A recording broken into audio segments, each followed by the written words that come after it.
get attacked by Christians, I get attacked by Muslims, and now I get attacked by postmodern trans lobbyists, and I believe in scientific truth. The one, the only, Richard Dawkins. I also object to the statement that a woman can have a penis, which is absolute nonsense. Was someone booing one of the most influential and thought-provoking minds of our time? Mormonism, I'm depressed by how successful it is. He's one of the most fearless and fascinating thinkers on the planet. Race is not binary. Sex is binary.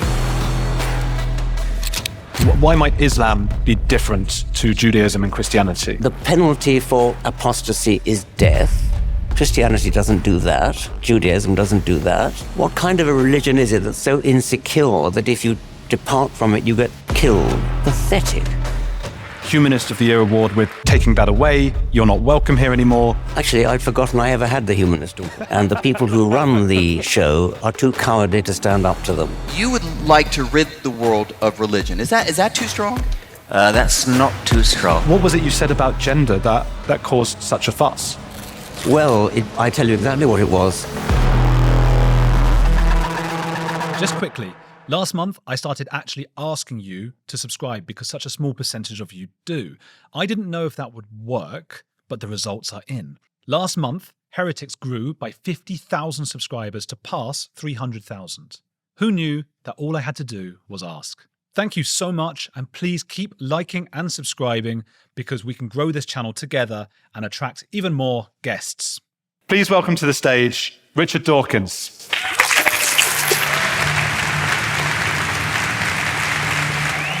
Richard, what is your star sign? I will ignore that question. I thought you might. It was just a test to make sure you're the real Richard Dawkins. One of the policies or behaviors of which you've been critical is Maori ways of knowing. What are Maori ways of knowing? I came across this in New Zealand about a year ago, and now I suppose it is, when I found myself rushing headlong into a controversy. The then Labour government in New Zealand had implemented an education policy in which science classes were to be taught Maori so-called ways of knowing as of equal status to what they call Western science, which just means science. And so this is in the interest of sort of showing respect to the indigenous population that were indigenous for a few centuries, a couple of centuries before the British arrived in New Zealand. And so, of course, nobody could object to teaching Maori folklore or as history of New Zealand, but to teach it as science is dubious to say the least. And a group of distinguished New Zealand scientists got together and wrote a letter to a New Zealand journal called The Listener. And they then were ostracized in various ways for this heresy. And several of them were fellows of the New Zealand Royal Society, and they were threatened with expulsion from the New Zealand Royal Society. When I visited New Zealand, I was invited to lunch to speak to this group of scientists and was briefed by them. One of them had his lectures cancelled. He wasn't allowed to lecture to students because it was thought to be students were said to feel unsafe in his presence because he objected to teaching Maori folklore as science. I felt very strongly about this, and I altered the form of my talks to reflect it, and it went down quite well. I think the audiences that I spoke to seemed to agree. There's a new government in New Zealand. I think they haven't yet quite repealed that rather short-sighted policy. What do you believe leads to this kind of bending of intellectuals to less profound or robust sources of knowledge, especially, as you say, because most people seem to want real science? Yes, I mean, real science works. If there was some scientific value in Maori ways of knowing, then it should be taught over the whole world, not just in New Zealand, because science is universally true. And so if there is something to be learned from New Zealand folklore in the way of science, then let it be taught to everybody. But the giveaway is that it's only taught in New Zealand, and that gives away that the real motive is nothing to do with science. The motive is to show respect to an indigenous population. We're showing the wrong kind of respect. You've been previously hated by the religious right. Now some of the science community and the culture on the left are against you as well. You lost your Humanist of the Year award. I want to ask you how that actually feels. And I know it's hard to ask a feelings question to a scientist, but I think it's worth exploring because you're going through something that I believe is part of our biological evolution in being kicked out of the tribe. I seem to get it coming all ways, yes. I get attacked by Christians, I get attacked by Muslims, and now I get attacked by postmodern trans lobbyists and etc. Yeah. And all I try to do is just speak honest science, and I believe in scientific truth, and I think that scientific truth is desperately important. Skeptical, critical thinking, desperately important, and it seems to be under attack from all sides. Both of them.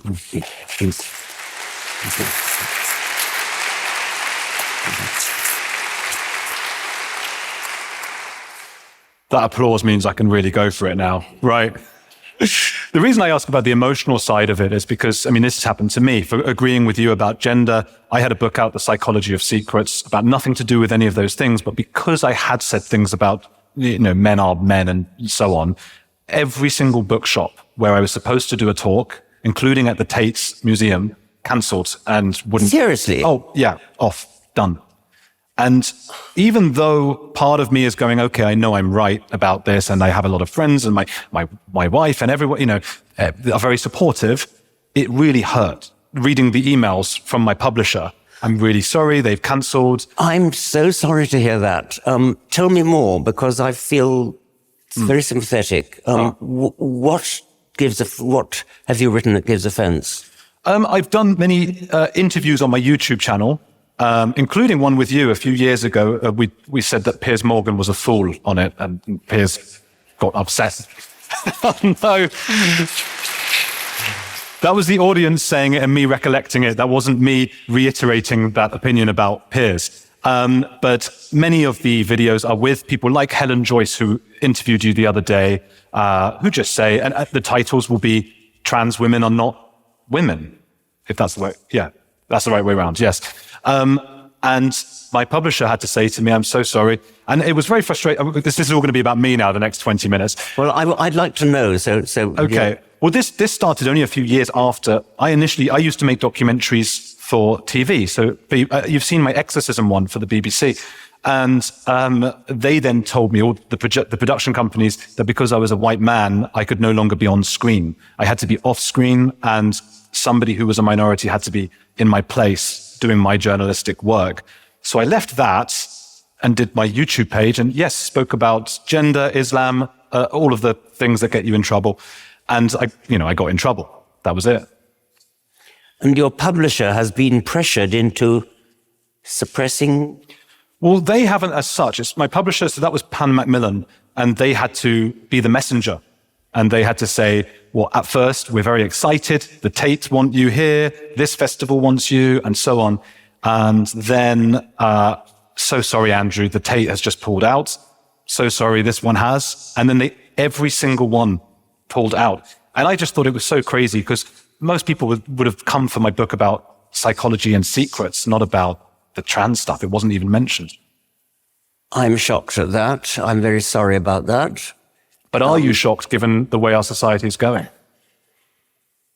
I think what happens, forgive me if I'm wrong, that there are one or two young people in the organization who start making a fuss. Yeah. And the people who run the show are too cowardly to stand up to them. Yeah. Is that what happens? Yeah, I think so. Another thing, I was supposed to do a on-stage show with Konstantin from Trigonometry, Konstantin Kissin, And we just couldn't find a theatre that would have us in England, in London. They just wouldn't have us. And a lot of the time it was, we're so sorry, but we have dancers and things, many of whom are trans, and they would be offended to know we'd let you be on our stage. A few days ago, I was in Manchester and appearing on stage with Helen Joyce, whom you just mentioned, who is a fairly strong advocate of women's rights as opposed to trans rights. And I mean, that was not billed to appear on our discussion at all and did not appear in our discussion. But we were warned, the venue, the equivalent of the theatre, told us that they were expecting a demonstration of 50 people, and therefore they would have to lay on 13 extra security guards, which we would have to pay for. So we said, well, if you really think you need 13 extra security guards, why not get the police if there's a credible threat? Isn't what the police are for? And they said, no, the police won't touch it. Or if they do, they'll charge you. So I'm not sure what happened in the end, but except I do know that not a single demonstrator turned up. And almost certainly what happened was that probably one or two individuals within the organization, probably young people, pretended there was going to be a demonstration to try to shut it down. And there wasn't a demonstration. Everything went perfectly well. If there were 13 extra security guards, they had nothing to do. They were unemployed. Well, maybe that's what it was about. It was a racket. They wanted to get some money out of you. Yeah. I think. So, again, the moment they tell you, Humanist of the Year award, we're taking that away, you're not welcome here anymore, how does that feel for you? Well, actually, I'd forgotten I ever had the Humanist award. I wish I had felt that way when I had this horrible day of cancer. But I think that great, screw them. But nevertheless, I mean, it does hurt when it comes from your own people. I don't mind getting vilification from religious nuts, whether it's Christian or Muslim. I get them from both. But I do mind more when it comes from what I think of as my own people. That's how I feel as well. Yes. And this started. What was it you said about gender that caused such a fuss? Well, I tell you exactly what it was. I compared the praise that people get, the popularity they get if they switch sex, against the vilification that they get if they try to switch race. And I thought this was a bit strange because race really is a spectrum. In America, where this all happens, of course, so-called African Americans are a complete spectrum from jet black on the one hand to the Duchess of Sussex on the other. Yes. So there really is a spectrum. Race is not binary. Sex is binary. And therefore, on the face of it, you might think it would be easier to pretend to be a different race than to pretend to be a different sex. And yet it goes the other way around. And so I didn't actually even say this. I said discuss. I wrote a tweet that said, on the one hand, Rachel Dolezal, that was the name of this a woman who in America wanted to be black. She was white, but she felt black. She wanted to be black, just like people want to be the opposite sex. And so she did her hair differently and lived her life as though she was black. And she was vilified and persecuted and told she was insane and mad. But on the other hand, people who do exactly the same thing with sex get supported. And I said, I pointed out this discrepancy, this double standard, and then said discuss. And well, you can't discuss that. When you discussion is against the rules. Well, we can, yes. And so let's. Yes. And is there any credible evidence, anything you've seen to suggest there might be something in the, say, the male mind, the male brain that is actually female sometimes. I suppose so, yes. I mean, there are all sorts of dimensions, psychological dimensions that you can classify people on. You can classify them on aggressive and passive and various other things. And you could say that some people have a more female kind of mind than other people have. And there are people, I think, who actually genuinely suffer from a feeling that they were born in the wrong body. And I've quoted the case of Jan Morris, who wrote a book called Conundrum. She was James Morris. He was James Morris. And he was the only journalist on the first successful Everest expedition. But he always felt that he was actually born in the wrong body and wanted to be a woman and became a woman in his mind, her mind, wrote a book under the name Jan Morris. She had hormone treatment, she had surgery, and was spent the rest of her life as a woman, and eventually ended up remarrying the woman who, the mother of the children that he'd originally fathered. And I have great sympathy with Jan Morris, and her book moved me very much when I read it, way back in the 1960s or 70s, whenever it first came out. So I do have sympathy for those people, just as I have sympathy for anorexics who are deluded into thinking that they're fat when actually they're terribly thin. What I object to, though, is usurping women's hard-won rights and men with male physique entering women's sports events and carrying off women's medals. I strongly object to that, and women object to that.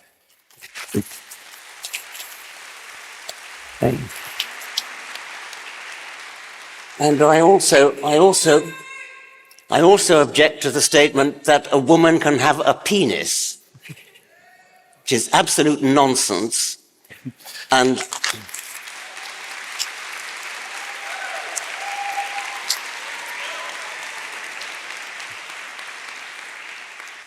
And when a person with a penis goes marching into a woman's changing room and strips off, thereby alarming the women, I think that's disgraceful. That was an accident, by the way, that I did before.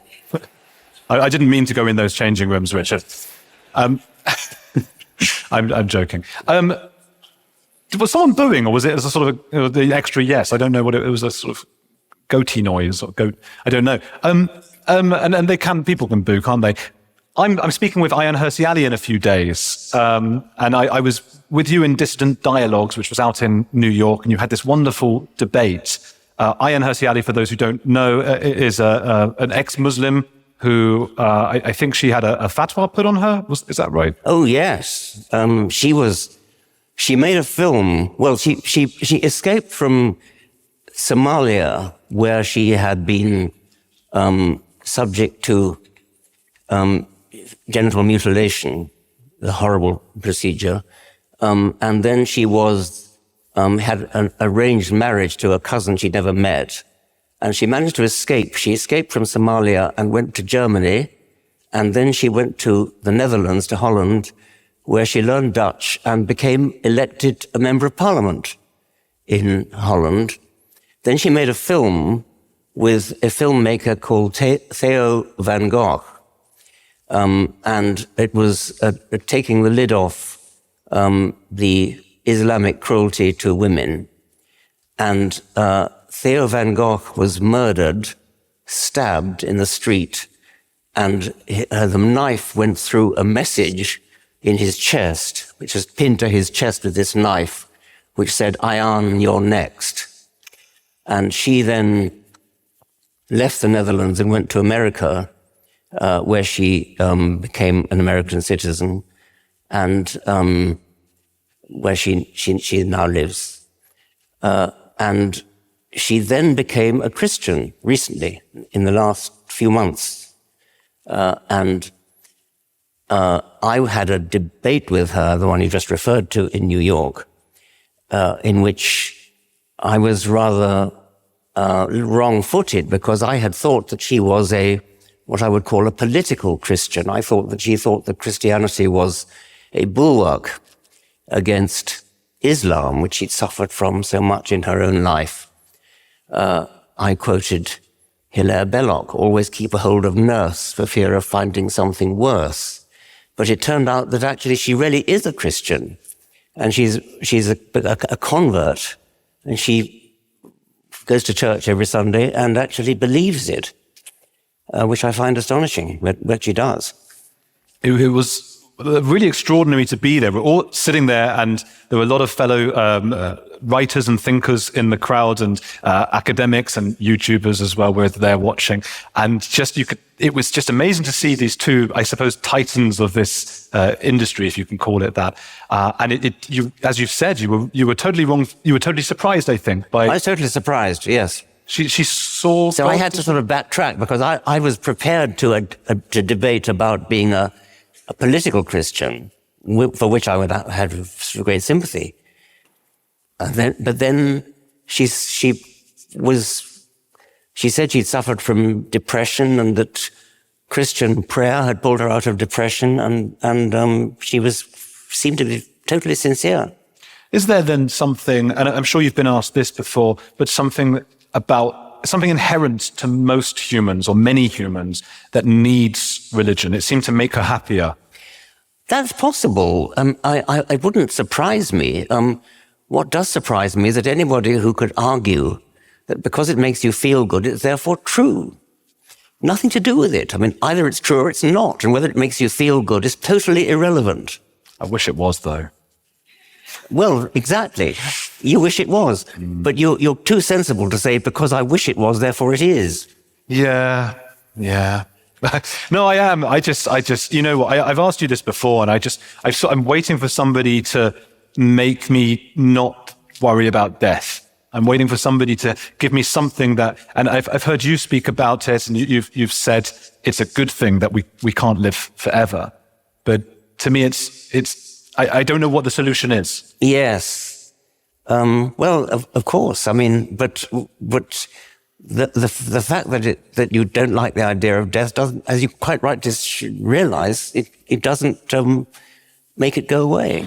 I met someone recently who said that they're working on taking your head off and putting it on another body to live forever. Yeah, I wouldn't put much money on that. I know. He was deadly serious, though. Yeah. So, and I am, that's what my faith will do. So my faith, I will tell myself, in the next few years, they'll invent something and I'll live forever. And I don't think about it beyond that. I suppose that's my faith, allowing myself to think ridiculousness. Could you tolerate it, really? I mean, living forever? Not just 200 years. I could go for 200 years, but forever? Mm-hmm. I mean, yeah. You're terribly bored. Just lots of these, Richard. You'd be doing them everywhere, every day, for eternity. Yes. Why might Islam be different to Judaism and Christianity? Well, the penalty for apostasy is death. Christianity doesn't do that. Judaism doesn't do that. I mean, what kind of a religion is it that's so insecure that if you depart from it, you get killed? Pathetic. Yeah. Then the treatment of gay people, the treatment of women, the prohibition against fun of any kind in extreme places like where the Taliban holds sway. You can't dance, you can't sing. It's just a joyless, horrible existence in those extreme places. Of course, that's not true in many places. Mm. These things were once true, perhaps, of Christianity, were they? If you left, you were an apostate and so on. Well, yes, but back in the Middle Ages. Is it true you said Elon Musk was a force for good? Why? Oh, yeah, okay. I tweeted, I was desperately seeking a silver lining to the recent catastrophic American election. And I read an article in The Guardian which said that the real power behind Trump is what they call the tech bros, meaning Elon Musk and similar technical wizards. And I was desperately looking for a silver lining, and so I said that Trump obviously is a very, very bad man indeed. I mean, a very nasty, vindictive, vengeful, narcissistic, self-obsessed, lazy, incompetent, unfit to be president, and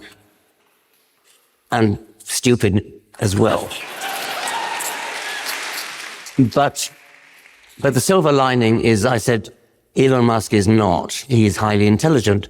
I have sat with him on a transatlantic plane, had a very, very long conversation with him. He's undoubtedly highly intelligent and knowledgeable. I've had lunch with him on 2 or 3 occasions, and so I know him a little bit.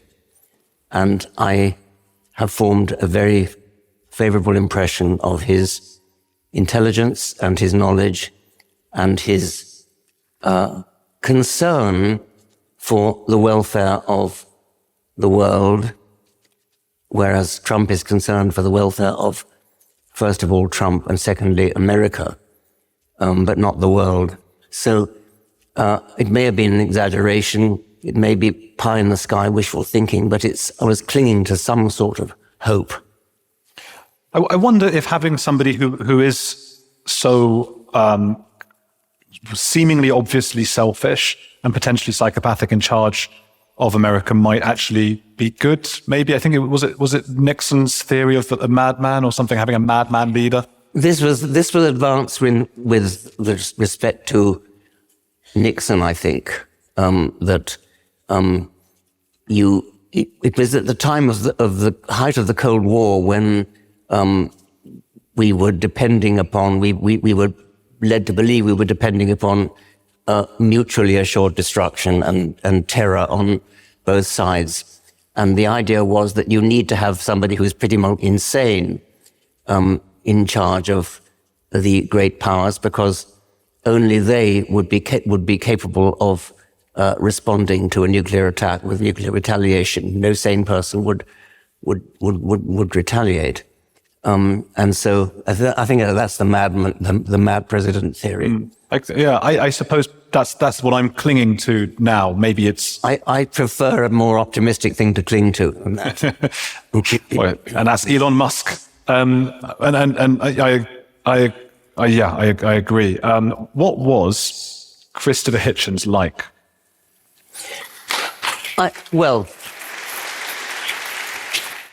can't say that I knew him all that well. I probably met him about as often as I met Elon Musk, actually, which would be a few times sharing a platform in debates, that kind of thing. I had dinner with a very nice dinner with him on one occasion. So I wasn't one of his close inner circle of friends like Salman Rushdie or Martin Amis. So I can't really speak to that.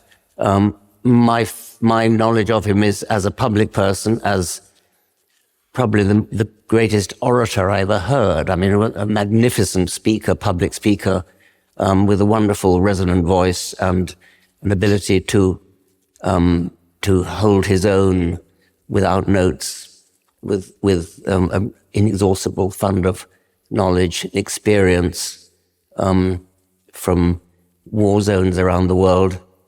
And we shall never see his like again.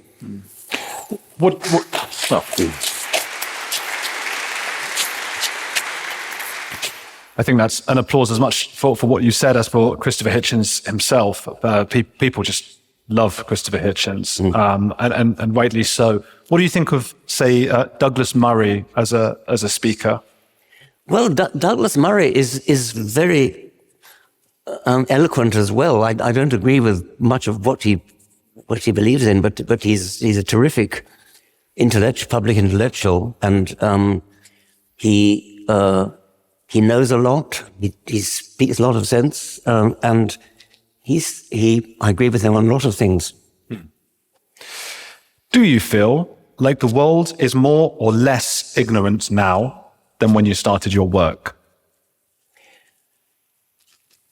I have not done the research. I don't know.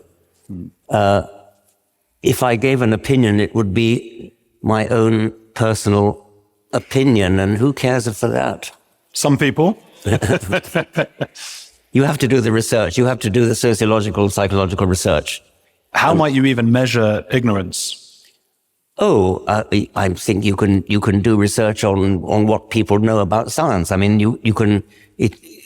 people get asked, for example, do you know how long it takes the Earth to orbit the Sun? And a significant proportion of the British people, I think it's something like 19%, 20 years ago, thought it took 1 month for the Earth to orbit the Sun.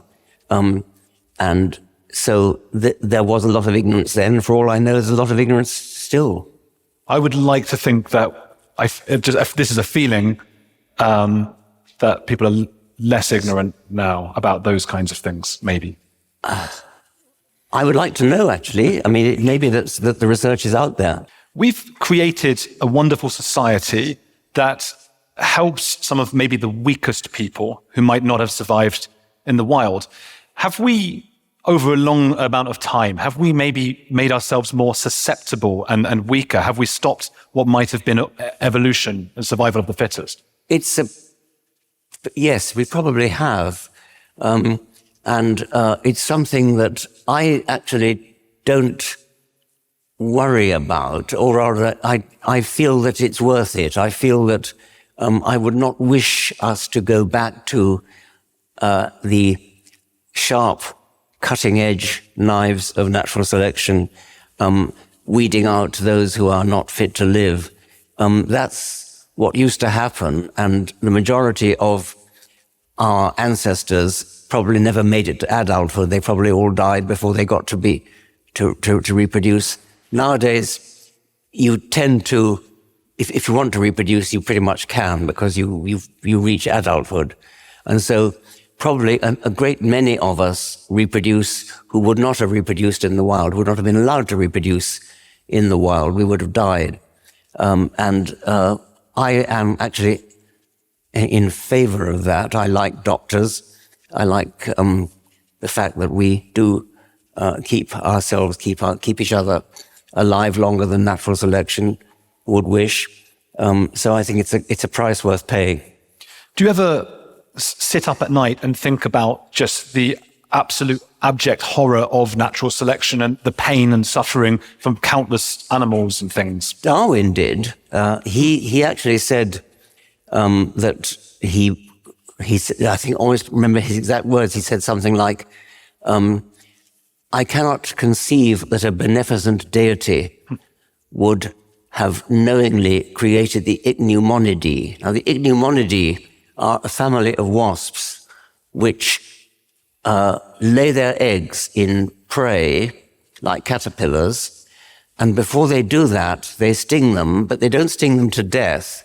They sting them to paralyze them, so that when they lay their egg in the caterpillar, and when the larvae hatch out, they eat the caterpillar from within.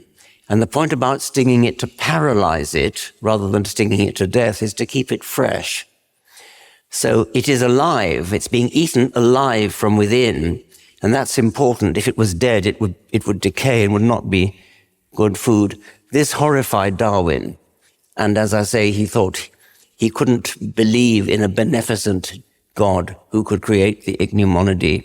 There are lots of other parasitoid wasps as well. It's a very common habit. I think that suffering is indeed an integral part of natural selection. If a wild animal is not suffering, then there's something wrong, because it ought to be suffering for the cause of reproducing and passing on its genes. I think that suffering is an inherent, necessary consequence of natural selection, and it is horrifying. It is. It really is. In the Genetic Book of the Dead, you write that Europeans, but not Africans, descend from mating with Neanderthals. If it were found conclusively that different races had different IQs, I know that the study of that seems to be a bit verboten. Is that something you think should be released to the world? Should people know? Is there anything science should keep back? Yes. Should scientists ever suppress their work? I can't decide about that. I think the important thing, I think, is not to if you did say study IQ and discover that there was a statistical tendency for certain races to be have higher IQs than others. I'm not saying that's the case. By the way, that's just suppose you did find that. The important thing is not to base any policy on that, not to say because you belong to this or that group, therefore we should treat you differently. We should always treat you as an individual and never treat people according to the group to which they belong. Do you think that, and you don't have to say which one, but that it is likely that things like IQ might be different in different races? I'd be surprised if it was. I think that there might very well be differences in certain characteristics. It seems unlikely to me that IQ would be one, but there could be other things that are different because so many things are genetically determined that it wouldn't be surprising. I was speaking recently with some geneticists, those people who are trying to make babies more intelligent. Do you know what I mean? That they're trying to raise the IQ of people's children. And there was a great debate I watched where one person was saying, we need to do this as a society. And other people were saying, well, hang on, if you do that with intelligence, there are all sorts of different problems that we can have. What are your views on that? If I could wave a magic wand and raise the average IQ of Americans by 10%.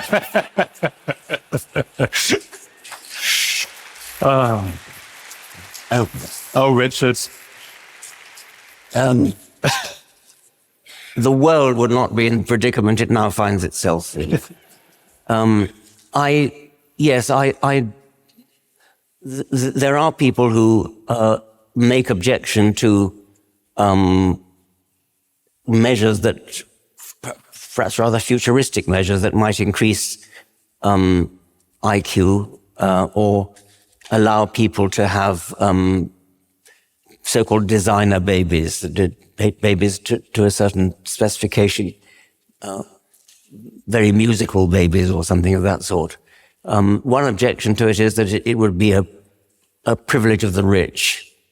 And so you tend to get increasing inequality as the rich would become more prosperous and better equipped. If you could overcome that difficulty, I think it would be, if you could wave a magic wand and increase average IQ, I'd be for it. One of the issues that they spoke about, I'm coming from a layperson perspective here, was that apparently some genes come with other things. So if you increase intelligence, it comes with low fertility, just as one example. There is that risk that when you select, for example, for one characteristic, you tend to unbalance the animal. For example, selecting racehorses for great speed, that tends to select for long, spindly legs, which makes them vulnerable to being broken. And so it's very difficult to get the balance. Nature tends to get the balance right, because in nature, if there were, of course, there is selection in nature from predators to run fast in wild horses and similar herbivores, but that goes with a corresponding counter-selection against having legs that break too easily. Because if you may be a very fast runner when you're running away from a lion, but if you break your leg, the lion gets you anyway. And so there has to be this constant balance between alternative opposing selection pressures. Yeah, we wouldn't want to find that we were in some sort of dystopian future where we can't have children, but we're intelligent. Yes, I believe it's right that bulldogs can no longer be born naturally. Is that right? I don't know. That they have to be born by cesarean. I see. And I suppose there's also the issue, I mean, it might be, perhaps, that we are just the right kind of intelligence for our environment and our society. I read a great book called The Intelligence Trap about people who are so smart they're able to sort of take themselves and convince themselves of any kind of narrative. I don't want to criticize because he's not here and it's not fair, but Jordan Peterson, I know you've had these conversations with him, where it feels like he's almost so smart that he's able to convince himself of dragons sort of existing. Would you call it smart? Well, he's intelligent, isn't he? Well, I'm not quite sure what point you're making then. That if often intelligence can... Okay, Arthur Conan Doyle was a good example, the Sherlock writer, that he was able to convince himself that fairies were real. That's a very strange case because Conan Doyle was a doctor, and he was his two great heroes, I mean, Sherlock Holmes himself and Professor Challenger, the great scientist, his fictional scientist. They were both highly skeptical scientific minds, and yet Conan Doyle himself believed in fairies, and he was convinced by a pair of young girls, pair of cousins, who photographed, they got pictures of fairies and cut them out, little cardboard fairies, and hung them up in flower beds, and took photographs of themselves sporting with these cardboard cut-out fairies. And Conan Doyle was fooled and wrote a book called The Coming of the Fairies. I suppose nowadays we're so used to Photoshop and the ease with which the camera can lie, we forget that there was a time when people thought the camera couldn't lie. I think he thought that the pins that held up the fairies by their stomachs, he thought that was a belly button, and so evidence that they could give birth, fairies. And he had these arguments with Houdini, I think. And so I wonder if we had a more intelligent society, it's one of those sort of careful what you wish for, because we might go even more politically diverse and mad. Yes, I doubt that. I think that, I wonder whether Conan Doyle was all that intelligent. Well, he's not here to defend himself either. I saw a wonderful video where you spoke about where the gay gene might have come from. And I think there were three theories. The gay gene, homosexual gene. Yeah. You saw a video about that. You were speaking with somebody about it on YouTube. Was I? Yes.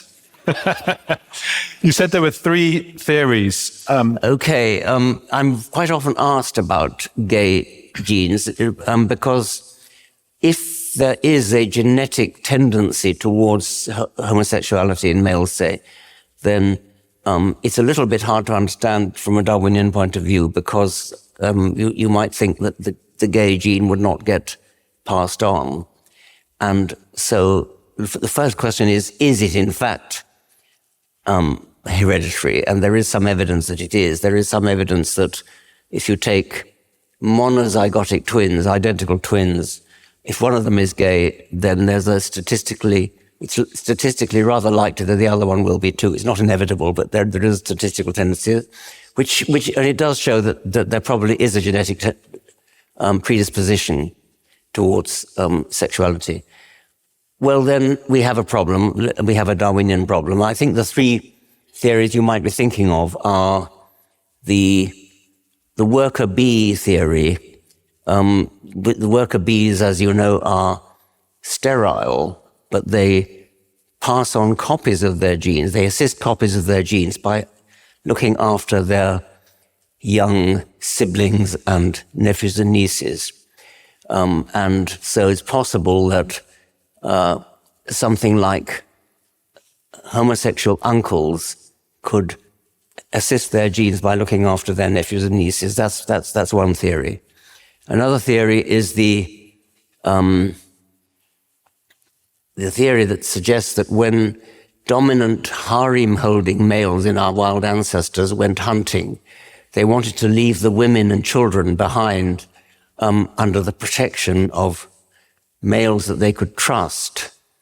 And so ostentatious homosexuality might have been a badge of trustworthiness from the point of view of the harem holder, that while his back was turned, his females would not be taken over by males that were left behind in the camp. And so homosexuality might have got passed on because these apparently homosexual males could in fact have been bisexual. And so then there could have been some opportunity for genes to flow from them into the population while the harem holders were not looking. This kind of thing is sort of known in some animals like seals and sea lions, where you have so-called beach masters who hold harems on a beach, and there are other males hanging around who occasionally attempt a quick sneak copulation while the harem holder isn't looking. I suppose you could also point to human harem holders, sultans, who had eunuchs looking after the harem. Well, a eunuch is absolutely safe from their point of view, but before castration was invented, they might have thought that gay men were secure in that kind of way. So that's the second theory. The third one is the one I actually favor, which is that when you talk about a gene for anything, you always only mean a gene for that thing in a particular environmental context. So it could be that there is no gene that absolutely makes you gay under all circumstances. It could be that there's a gene that makes you gay under some environmental conditions, but not others. And a possible hypothetical example would be if you're bottle fed and you have this gene, then you're more likely to be gay, but if you're breastfed, you're not. So before bottle feeding was invented, this so-called gay gene would not have been a gay gene at all. It would have just been a gene for something else. And then when bottle feeding was invented, it manifested itself in a different way. I use bottle feeding purely as a hypothetical example. It could be any environmental change, of which there are numerous possibilities. I mean, we live in a totally different kind of environment now from that in which our wild ancestors lived, in that in which our genes were naturally selected over most of our history. I can imagine a lot of the audience just imagining if a switch were flicked or flipped a little bit differently, perhaps I would have been gay or straight, and yes, all different. That's the idea. Yes. That second theory about the sort of sneaky copulation has a name that people call it, a bit of a rude name, doesn't it? It's got a rude name, the one about the second theory. Yes, I think I won't. You don't want to repeat it? No. Okay. The sneaky copulator, yes, we can say. One of those assets that I suppose evolved for humans, but also many animals, is imagination. Vicarious trial and error, you write in your book. An amazing way that we're able to see, or an animal is able to see before it jumps over the cliff, what might then happen. With humans, do you think that might be why, for example, women really like true crime, why men and women watch apocalypse movies about the end of the world? Are we trained to enjoy watching these kinds of things? I hadn't thought of that. I think it's fair enough to say that imagination is, well, vicarious trial and error, although that particular phrase has been hijacked by psychologists for another use, but let's call it that. So when you imagine possible course of action, and you think to yourself, what might happen if I do this? I might get rewarded, I might get punished. If you imagine falling over a cliff, for example, then you see yourself tumbling over the cliff, and that's imagined punishment, and so you refrain from going near the cliff edge. You don't actually have to fall over the cliff. I think we could put together a sort of scenario for various ways in which animals come to avoid falling over cliffs. There would be straight natural selection, where those ancestors that fell over cliffs didn't pass on the genes for falling over cliffs, didn't pass over genes for being foolhardy on the edge of cliffs.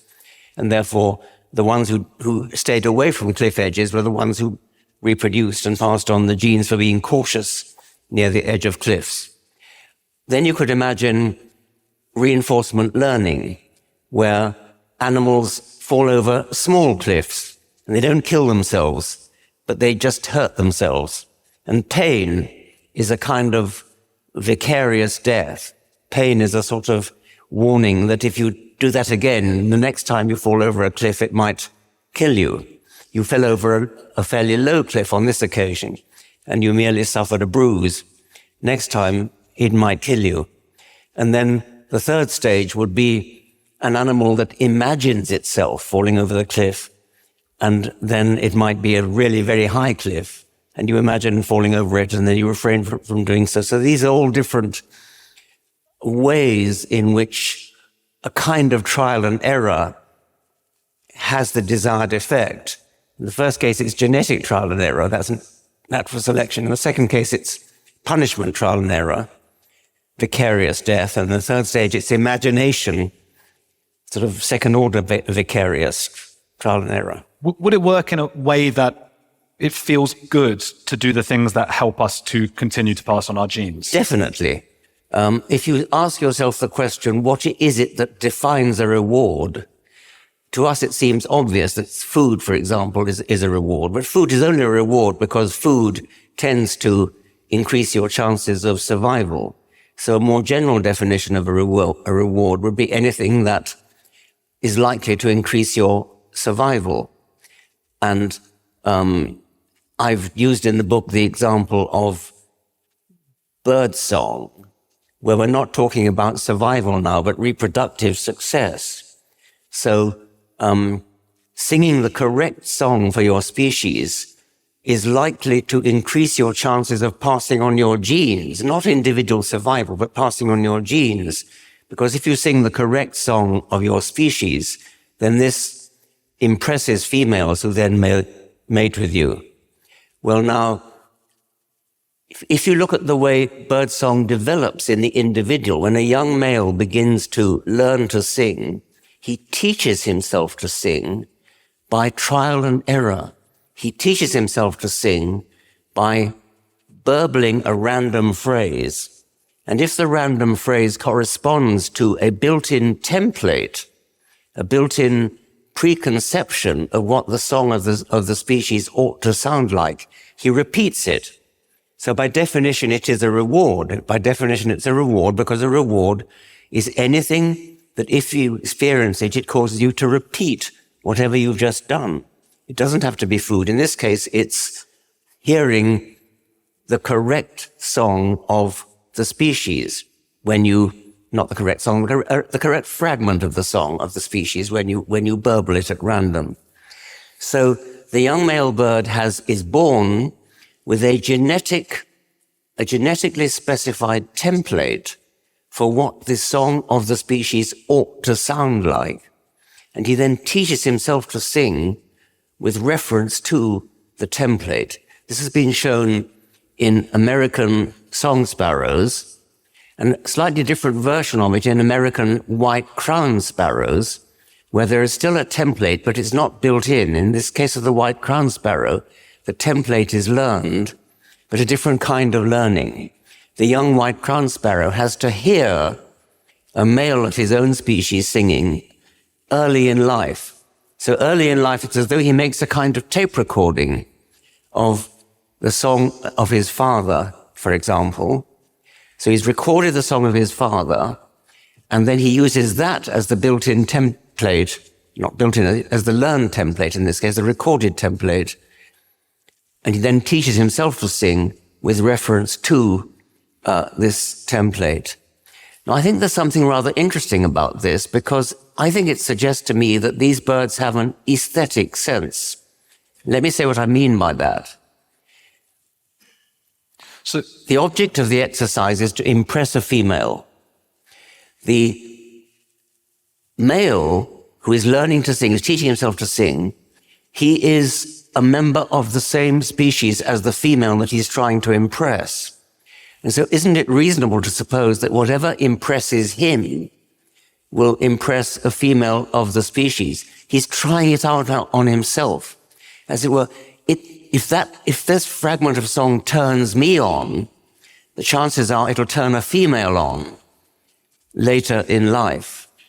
So the male is trying it out on his own aesthetic sense, trying out what he hopes will be the female's aesthetic sense when he comes to sing in earnest to try to impress a female. I think if that's not an aesthetic sense, I don't know what is. And there were various examples in your book about animals creating little habitats and doing so in an aesthetic way, things that had no practical value but were just aesthetic. I think you may be thinking of bowerbirds. That's it. Yes, okay.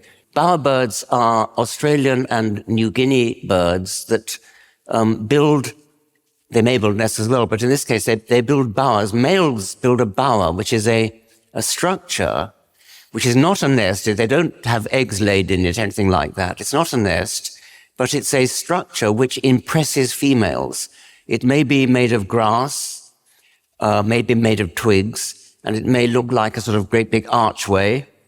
And females are encouraged to come into this archway where they get mated. And the more beautiful it is, the more impressed females are.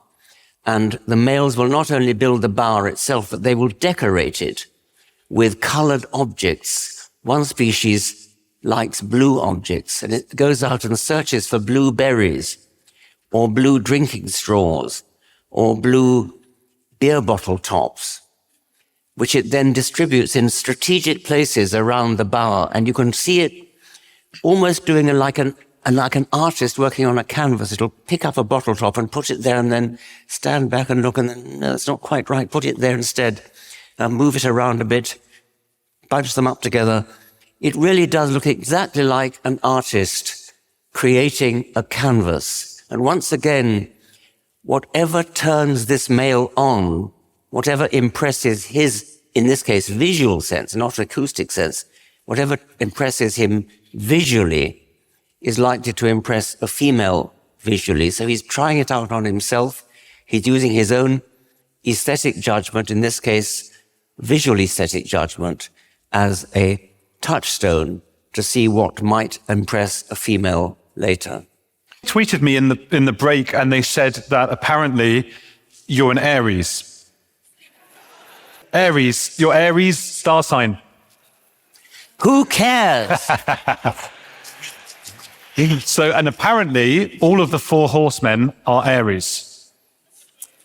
So fucking what? And so am I. Come on, I've convinced you. No, obviously not. It's ridiculous. We had a heckler. I've been informed it was a heckler, and I think it's. Firstly, I thought it was strange because I thought Richard spoke so beautifully and fairly about the trans issue, and that was the moment they went brr and left. And it was odd, but also how wonderful that we have a society where they are able to express their that's not a word, but their unhappiness with the situation. So fair enough, and it's a shame that they couldn't stay to ask a question because that would have been interesting and been good for YouTube and those kinds of things. Right, Richard, first question here. And I love it. It's even written Northern Irishly with this. I mean, you guys speak like how Shakespeare would. I mean, that's how you're supposed to. With that have you, you start with have you instead of do you have. And I wish we all did that. But have you a preferred explanation for the fine-tuning of the universe, e.g. multiverse, simulation, anthropic? And what? Anthropic? I don't know. Yes. Yes. The fine-tuning of the universe is very interesting. It has been suggested by various physicists that the fundamental constants of physics, of which there are half a dozen or so, these are numbers which physicists can measure, but they have no explanation for, rationale for, that if any of these numbers was ever so slightly different, then the universe as we know it wouldn't be here and we wouldn't be here. If you think of these as half a dozen knobs, like rheostats that you could twiddle, different tunings, then the suggestion is that if any of these half dozen or so knobs was tuned ever so slightly different, there are things like the gravitational constant, things like that, then we wouldn't have galaxies, we wouldn't have stars, we wouldn't have chemistry, we wouldn't have life, we wouldn't have us. And so by the, there are various possible explanations for this. One is that we simply don't know enough. And that, I think, is the explanation, not an explanation at all. That, I think, is the answer favored by the brilliant Nobel Prize-winning physicist Richard Feynman. We just don't know. Another one is the multiverse. Here the idea is that there's a multiverse of universes. There are millions of universes which all have different tunings of these knobs, they're different values of the fundamental constants.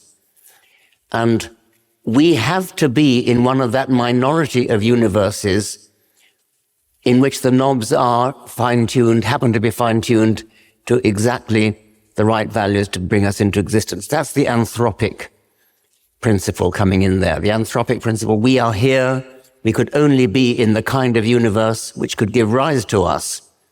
And therefore, in a multiverse, the explanation is that of all possible universes, we are in one of the tiny minority that is capable of giving rise to us.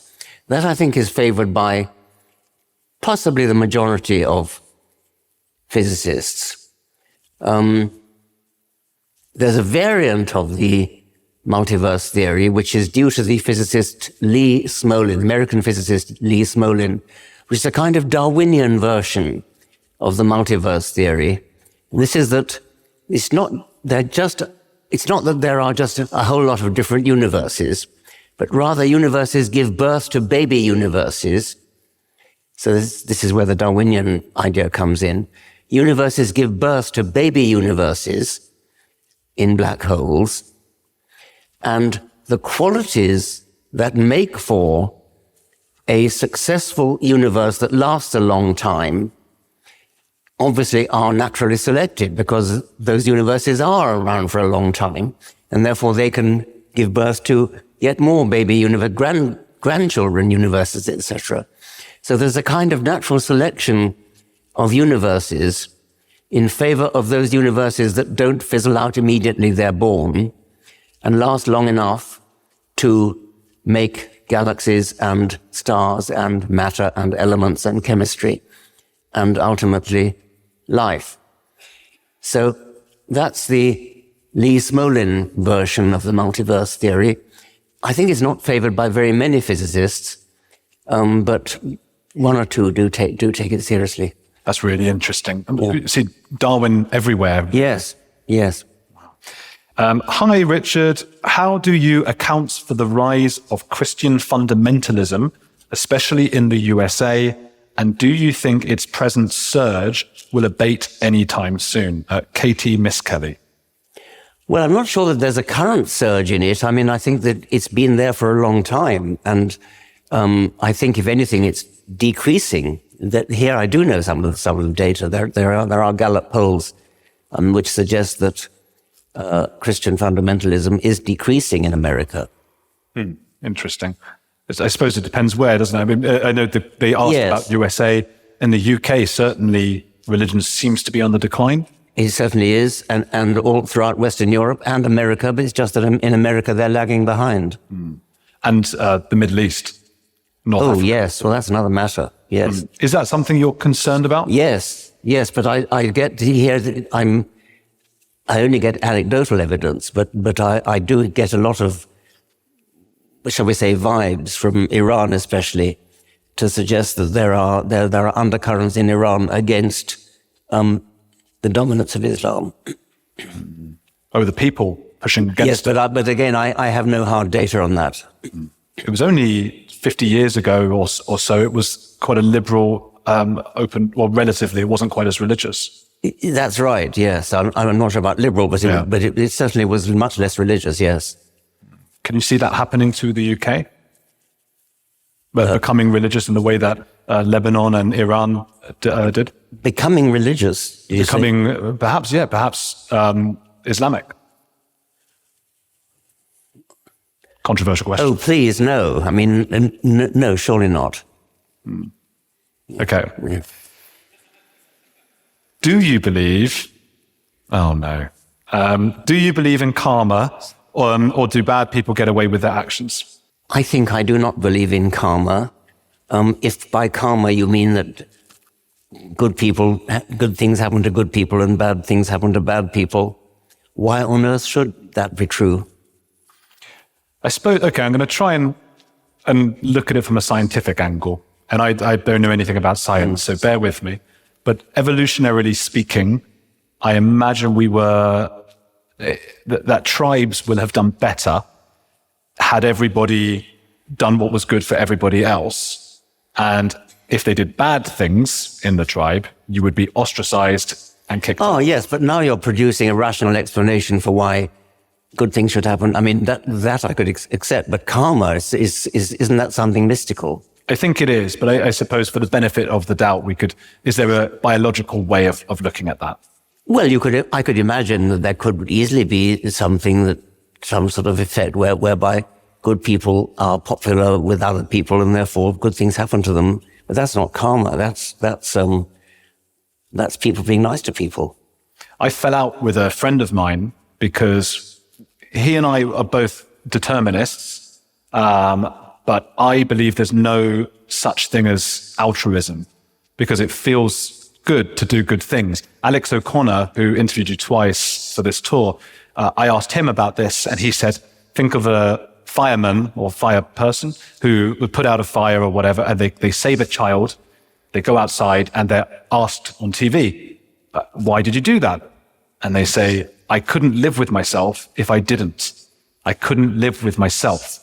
So is that altruism? Is there such thing as true altruism, or does it just feel good to us so we do good things? I think it's very hard to make that distinction, and it's I can see it. I can see arguing both ways, and I would get tied in knots if I tried to argue that. Yeah, it was crazy. My friend and I really went at each other about this. I was like, there's no such thing, and he didn't agree. Yeah. As somebody who isn't a biologist, very much an amateur, are there any upcoming discoveries or research you would say to keep your eye on? Well, I think we may be coming up to an understanding of the origin of life, which is a big mystery, and it would be nice to have that solved. How are they doing that? Is there a way to explain that to lay Well, people? you can't actually demonstrate it, but I think the best we could hope for would be a model, a theory which has the ring of plausibility to it to such an extent that you don't doubt it. Where are we now with that? What's the theory? I think the dominant theory at the moment is the so-called RNA world, where RNA was the precursor to DNA. The origin of life had to be the origin of the first self-replicating molecule. And DNA is the dominant self-replicating molecule we have on Earth today. But DNA can't, it's very hard to imagine how DNA could spontaneously come into existence, because DNA needs enzymes in order to replicate. RNA is a moderately good replicator like DNA. It's not as good as DNA, but it's only moderately good replicator, but it also can act as an enzyme, as a catalyst, which is what protein is very good at. So the system we have now is that enzymes, which are proteins, are programmed by DNA, and DNA needs enzymes, and so that's a catch-22. But RNA can do both jobs, can be both a replicator and an enzyme. A rather poor replicator and a rather poor enzyme, but nevertheless possibly adequate enough to catalyze itself. And therefore, that might be the first self-replicating molecule. It'd be fascinating to get an actual definitive answer on that. Well, it's not definitive. That's very hypothetical. Yeah. What do you make of the evidence for the existence of God posited by Ayaan Hirsi Ali, i.e. that prayer transformed her life? Roger Thompson. Evidence transformed her life. anything that transforms your life is not evidence for anything. It's just transforms your life. What we need is, if you wanted evidence for God, you'd need to look for, how can I put it, evidence for God. There's a wonderful writer called A.J. Jacobs, and he does these sort of kooky journalistic experiments, and he decided to live an entire year like the Old Testament. So he would come home, and his wife would, to annoy him, his wife would sit on every chair while she was menstruating, and it meant he wasn't able to sit in any chairs in the house. And he said he stoned adulterers. He found somebody in Central Park and spoke with them, and they said they had committed adultery, and he threw stones at that person. So he's quite funny. But he said, remarkably, he obviously had to pray a lot. That's part of the whole gig. And he did so many times that he came upon some semblance of belief. And I don't think he believes now, but it stood out as remarkable to me. And perhaps it's something human about us. Just through repetition, he was able to create a kind of belief. Who is this? He's an American journalist called A.J. Jacobs. He sounds very gullible to me. Yeah, I suppose. What do you like/dislike about Northern Ireland?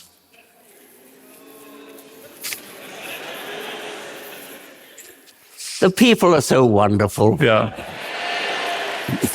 What about something you like? I arrived today. I've got one more question, but afterwards, those of you who are coming afterwards, you've got instructions, I think. So just follow those instructions, basically. It's a meet and greet with Richard. Get hold of his book. I think you're signing them. Do you sign them? Yes, this is people who have the VIP ticket, isn't it? Yes. Yeah, you sign them. I'm selling a few copies of my book, The Psychology of Secrets. Got 4 copies, so you got to get there quick. Yeah. Who is a heretic that you admire? I suppose Christopher Hitchens. Yeah. Okay. Well, that's a good answer, yeah.